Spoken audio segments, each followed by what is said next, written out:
ভারতের মাটিতে টি-20 বিশ্বকাপ খেলতে যাবে না বাংলাদেশ, সিদ্ধান্ত পরিষ্কার এবং ফাইনাল।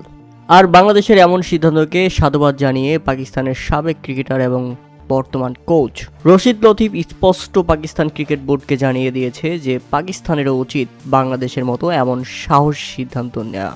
কারণ বাংলাদেশ যে সাহসী সিদ্ধান্ত দেখিয়েছে, পাকিস্তানও এমন সাহসী সিদ্ধান্ত নিতে পারে না। বাংলাদেশ সবার চোখে আঙ্গুল দিয়ে দেখিয়ে দিল, দেখো আমরাই প্রকৃত টাইগার। রশিদ লতিফ শুধু পাকিস্তান ক্রিকেট বোর্ডকে ধুয়ে দেয়নি, ধুয়ে দিয়েছে ভারতীয় ক্রিকেট বোর্ড থেকে শুরু করে ইংল্যান্ড এবং অস্ট্রেলিয়ার মতো ক্রিকেট বোর্ডকেও। পাকিস্তানের এই সাবেক ক্রিকেটার বলেন, ইংল্যান্ড এবং অস্ট্রেলিয়ার মতো ক্রিকেট শক্তি যদি এর আগে এমন সিদ্ধান্ত দেখাতো, যদি তারা আইসিসিকে এরকম চাপ দিত, তাহলে ভারত কোনো দিনই ক্রিকেট নিয়ে এত তালবাহানা করতে পারতো না। ইংল্যান্ড এবং অস্ট্রেলিয়ার মতো দেশ যে সিদ্ধান্ত নিতে দুইবার ভাববে, সেই সিদ্ধান্ত নিয়ে দেখিয়ে দিয়েছে বাংলাদেশ।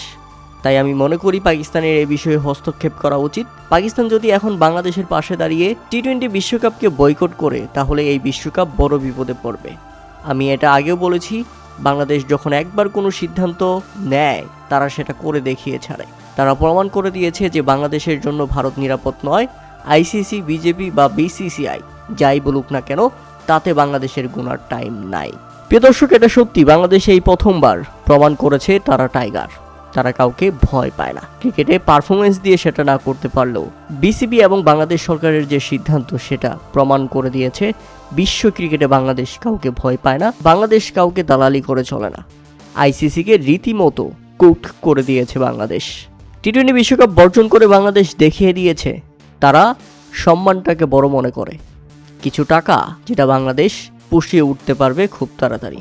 হতে পারে বাংলাদেশের র্যাঙ্কিং পড়ে যাবে, হতে পারে বাংলাদেশ 21 নম্বর র্যাঙ্কিংয়ে চলে আসবে, কিন্তু এটাই সব কিছু নয়।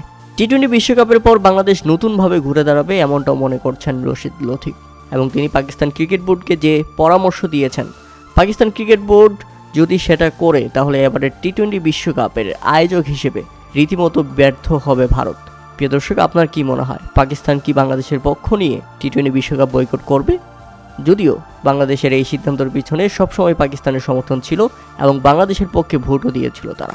শুধু এখানেই শেষ নয়, রশিদ লতিফ আরও বলেছেন, 2023 ওয়ানডে বিশ্বকাপে পাকিস্তান ভারতে খেলতে গিয়েছিল, কিন্তু পাকিস্তান তখন বাংলাদেশের মতো এমন সাহসী সিদ্ধান্ত নিলে আজকের এই দিন দেখতে হতো না আইসিসিতে। তখনই সাবধান হয়ে যেত আইসিসি। এমনকি টি-20 বিশ্বকাপ ভারতের আয়োজক হিসেবে করতে তারা দুইবার ভাবত। ভারত ক্রিকেটের জন্য নিরাপদ নয়, ভারত স্পোর্টসের জন্য নিরাপদ নয়।